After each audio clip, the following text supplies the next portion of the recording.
ఈనాటి పదవీ విరమణ కార్యక్రమానికి ఇచ్చేసినటువంటి 2nd battalion assistant commandant Shri S బస్ సార్ గారికి, అలాగే అభికిన్ సార్ గారికి, షరీఫ్ సార్ గారికి, డివి రమణ సార్ గారికి మా యొక్క హార్దిక స్వాగతం. అలాగే రిటైర్మెంట్ అవుతున్నటువంటి ఏఆర్ఎస్ఐ గారు 1015 చెన్నయ్య గారికి, వారి యొక్క సతీమణి శిరోమణి గారికి, వారి కుటుంబ సభ్యులకు, బంధుమిత్రులకు అదే మా ఆహ్వానం. అలాగే వచ్చినటువంటి ఆఫీసర్స్, సిబ్బందికి అందరికీ నమస్కారాలు. ఈ యొక్క సందర్భంగా ఈరోజు రిటైర్ అవుతున్నటువంటి దంపతుల్ని, చెన్నయ్య శిరోమణి దంపతులు గారిని వేదిక మీదకి ఆహ్వానిస్తున్నాం.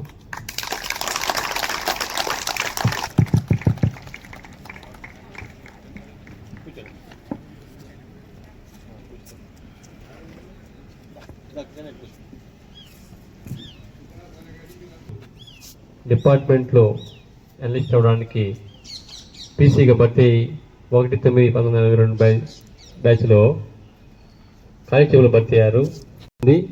2014లో ఏఆర్ఎస్గా ప్రమోషన్ పొందారు.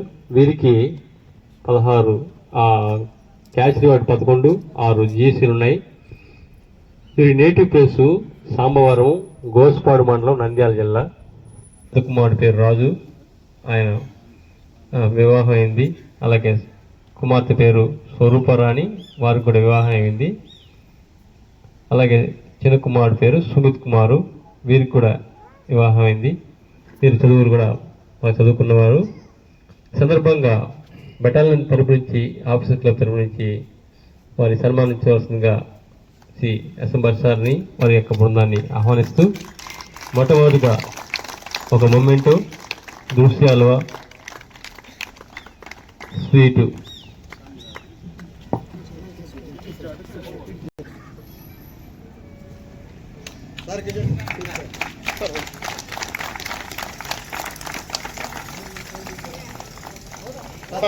సార్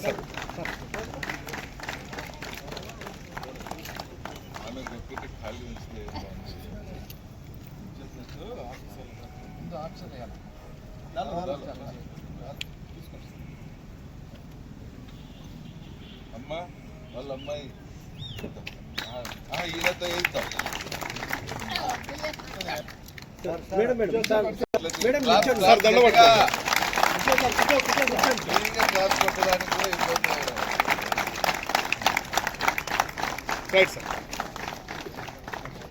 అయిపోయింది.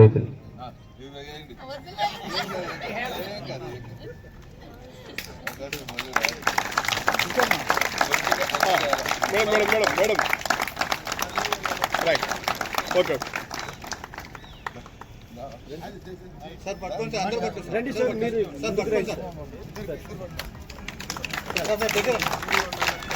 కోఆపరేటివ్ తరపు నుంచి ఒక మొమెంటో 2,06,000 రూపాయల చెక్ అందజేయాల్సి కోరుతున్నాం.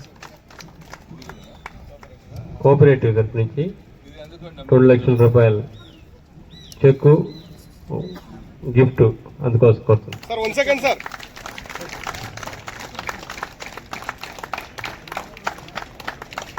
Wait 1 second sir. Brother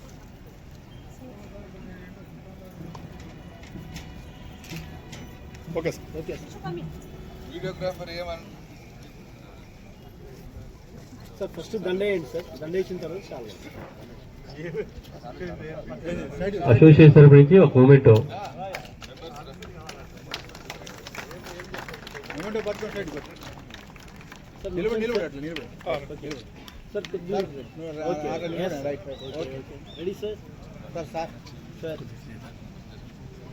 sir చూడండి సార్. Sir okay sir.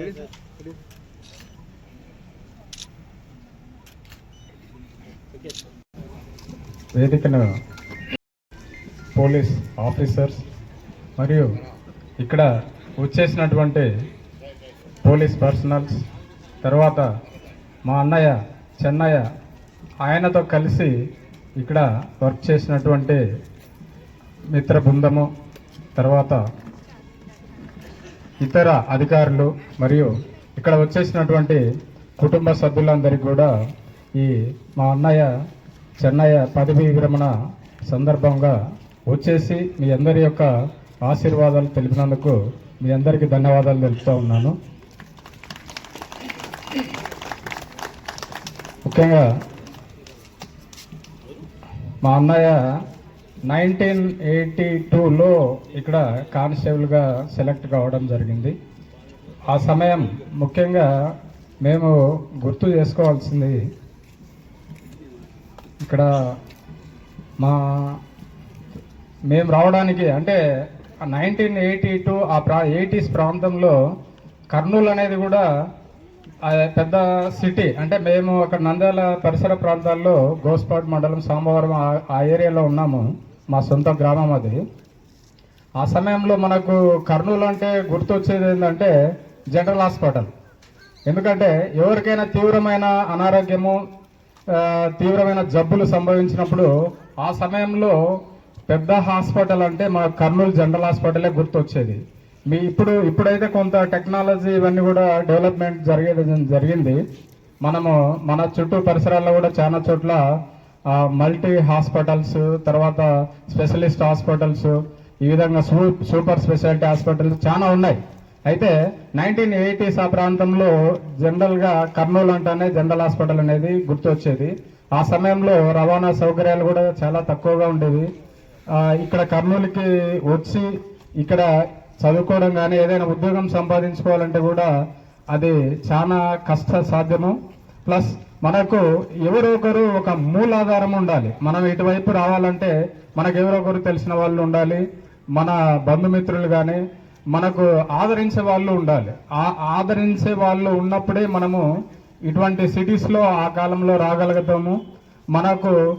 మనకు ఉన్నటువంటి అవకాశాలను ఉపయోగించుకొని మనం కూడా ముందుకు సాగడానికి, అభివృద్ధి చెందడానికి అవకాశాలు ఉండేవి. ఆ క్రమంలో ముఖ్యంగా మా గ్రామం నుంచి మేము గుర్తు చేసుకోవాల్సింది ఇక్కడ ఈ ఏపీఎస్పీలోనే డ్రైవర్గా ఉన్నారు. ఆయన రిటైర్డ్ అయ్యారు, తర్వాత ఎక్స్పైర్డ్ కూడా అయ్యారు, సాల్మన్ గారు. అది చాలా మందికి ఇక్కడ సీనియర్స్కు తెలిసే ఉంటుంది.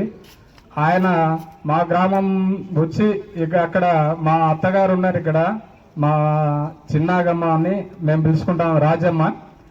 ఇక్కడే ఉన్నారు ఆమె ఫస్ట్ ఈ కర్నూలుకి అడుగు పెట్టడం, అంటే ఆ సాల్మన్ గారు ద్వారా ఇక్కడ అడుగు పెట్టడం, ఆ తర్వాత వాళ్ళ ద్వారా మళ్ళీ మా అన్నయ్య చెన్నయ్య ఇక్కడికి రావడం, వారి ద్వారా నేనును మా తమ్ముడు ఉన్నాడు ఇక్కడ గోపాలరావు అని, ఆయన ఇండియన్ బ్యాంక్ చీఫ్ మేనేజర్గా హైదరాబాద్లో పనిచేస్తున్నాడు.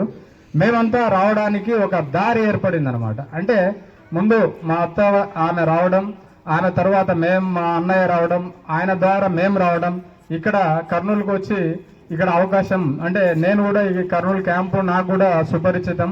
నాకు విడదీయరాని సంబంధం ఉంది ఈ క్యాంపుతో కూడా.